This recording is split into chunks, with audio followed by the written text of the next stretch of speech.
Hello traders, welcome back to the Forex Geek, where we dive deep into the tool that can help you make smarter trading decisions. And in today's video, we are going to be talking about one of the most important skills in Forex trading, the money management. No matter how strong your strategy is or how much experience you have, poor money management can lead to losses and even wipe out your entire account. So you need to understand how to control risks, protect your capital, and it is what separates truly successful traders from the struggling traders. So why not stay with me until the end of this video, because you will learn a practical technique that can help you preserve your capital, manage your risks, and build a foundation for long-term success in Forex trading. We start by understanding what money management in Forex trading is. And this is a process of controlling how much of your trading capital you risk on each trade and how you protect your account from large losses. It is not just about making profits, but about making sure you can keep trading even when the market moves against you. Be having a clear plan for how much you risk when you exit a trade, how your size, how you put, how you calculate your position size will give yourself the best chance to survive and grow your account over time. Proper money management starts with understanding your total account balance and deciding what percentage of it you are willing to risk on a single trade. Most traders risk only a small portion, usually 1 or 2% per trade, and this is an advisable trade. For example, if you are trading a $5,000 account, a 2% risk on that account would be $100 per trade. Now if you are to risk 1%, if you are to risk 1% on that account, that means you are risking a total of $50 per trade. This is what it means. So any particular trade you take, you are risking a total of $50 per trade. And this approach helps you to avoid large losses that can quickly drain your account. Now, if you are risking 1%, if you take a series of 5 losses would be a total of $250 on your $5,000 account. If you are risking 2%, a series of 5 losses in a row would be a $500 loss on your $5,000 account.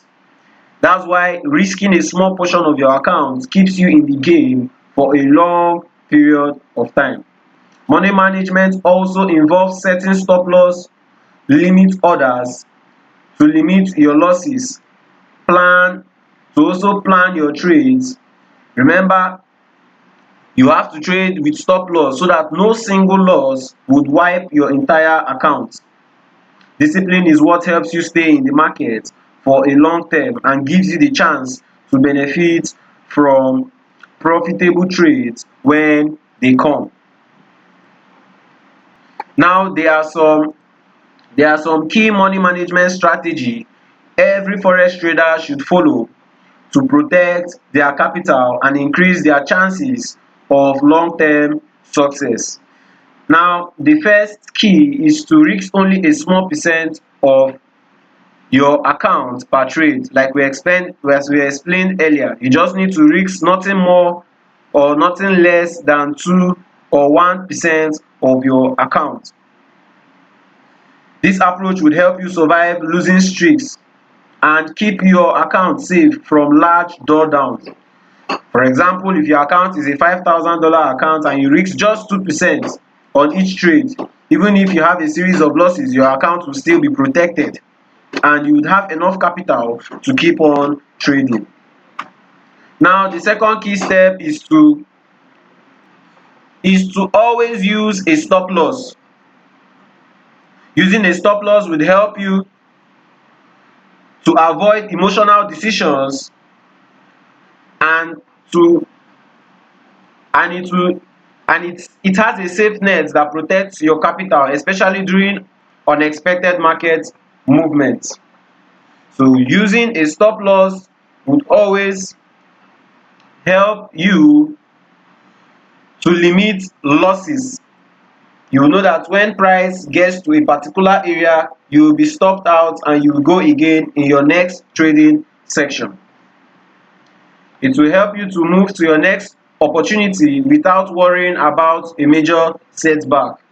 Now, if you trade without stop loss, that means your trade will be open.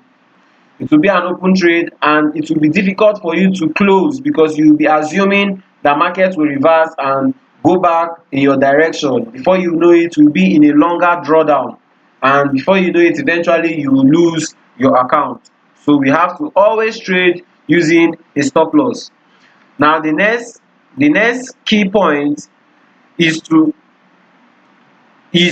always use a good position size, meaning you have to decide how large or how small your trade should be based on your account size. The right position size ensures that you are not overexposed on a single trade. It keeps your risk consistent and manageable.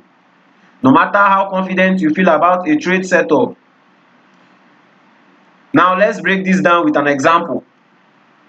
If you decide to risk 2% of your account in a trade, let's assume 2% of your $5,000 account will be $100, and this is what you want to risk per trade.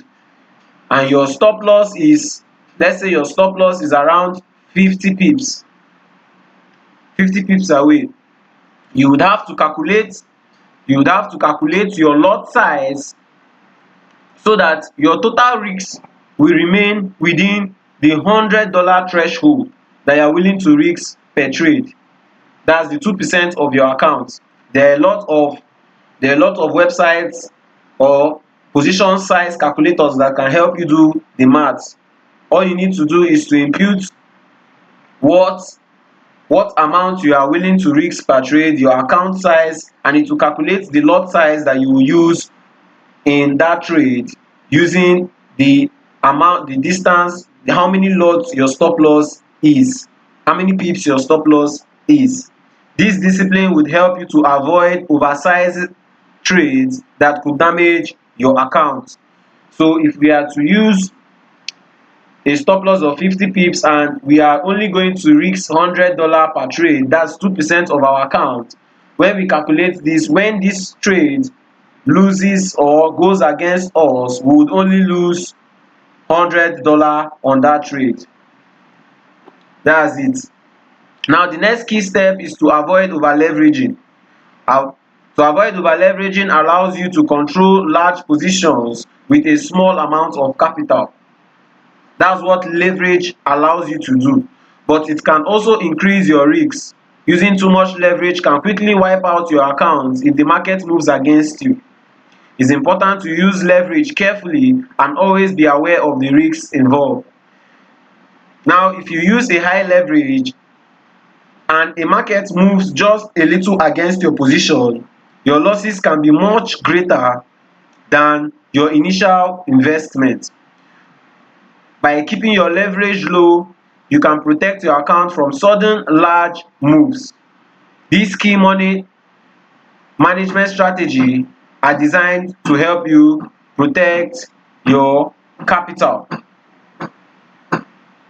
manage your risks, and build a solid foundation for long-term trading success. Now, the last key step would be risk to reward ratio. Remember that risk to reward ratio is what will keep you in the game longer, because when you take a loss, when you take a loss, you take series of losses, you will always have a hope that when you take a win, it will cover up for your losses. Let's assume you are using a risk to reward of 1:3. If you take a series of 2 losses, So making use of a 1:3 risk to reward, if you take a trade risking just 1% of your account, that's or 2% of your account, which is, remember, we are making use of a $5,000 account. 2% on that account will be $100. Now risking 2% per trade, that means 1:3 would be $300 per win in a trade. So if you are to win a trade, you get $300. That's 3 times your initial risk. So if you take a series of losses, 2 losses in a row, it means that you will be down -$200. But once you get a win using 1:3, you would recover back your minus you will recover back your losses, which is your -$200. You would gain an extra $100 because when you win a trade, you are having an approximate amount of $300 using a 1:3 risk to reward ratio. Now using a 1:5 risk to reward ratio, if you win a trade, you are getting 5 times your risk. So that means if you have a series of losses, 2 losses, once you take a win, you will get 5 times your risk, meaning that you will cover up for your losses, your previous losses, your drawdown, and you will still be in profit. You have a profit of extra $300 when you are making use of 1:5 risk to reward ratio. So making use of a good risk to reward ratio helps you to manage your trade and stay in the trading game for a longer period of time. Alright traders, we have come to the end of this video. Engage with us in the comments below. We want to hear about your experiences. If you found this video helpful, do not forget to like, subscribe and turn on the notification bell so that you wouldn't miss out on more trading tips and strategies. Thanks for watching, and I will see you in the next video.